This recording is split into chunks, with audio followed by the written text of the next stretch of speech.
ആരും ആരെയും തിരിഞ്ഞു നോക്കാത്ത, എല്ലാവരും പേടിക്കുന്ന ഒരു സന്ദർഭമാണ് മീസാനിൻ്റെ ഘട്ടം. അവിടെ ആരും ആരെയും തിരിഞ്ഞു നോക്കാനില്ല.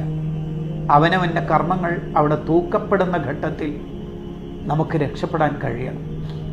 അത്തരം സന്ദർഭങ്ങളിൽ ആകപ്പാടെ നാം ചെയ്ത കൊച്ചു കൊച്ചു അമലുകൾ നന്മയുടെ തട്ടിൽ എങ്ങനെയൊക്കെയോ വെച്ച് എങ്ങനെയെങ്കിലുമൊക്കെ വിജയിക്കണമെന്ന് വിചാരത്തിൽ പ്രതീക്ഷയിൽ നിൽക്കുമ്പോൾ ആ ഉള്ള നന്മകൾ തന്നെ ആരെങ്കിലും കൊണ്ടുപോകുന്ന ഒരു ഘട്ടം നമുക്കുണ്ടാവരുത്.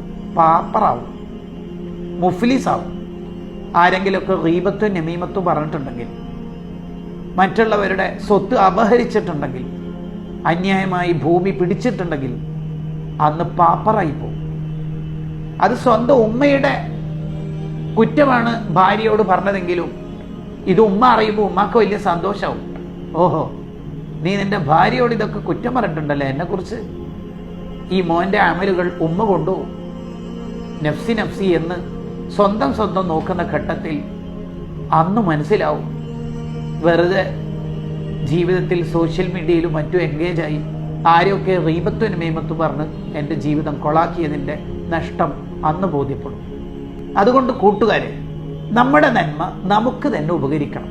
നന്മയുടെ തട്ടിൽ തുലാസിൽ ഭാരമുള്ള കർമ്മങ്ങൾ നമ്മൾ ചെയ്തു വെക്കണം.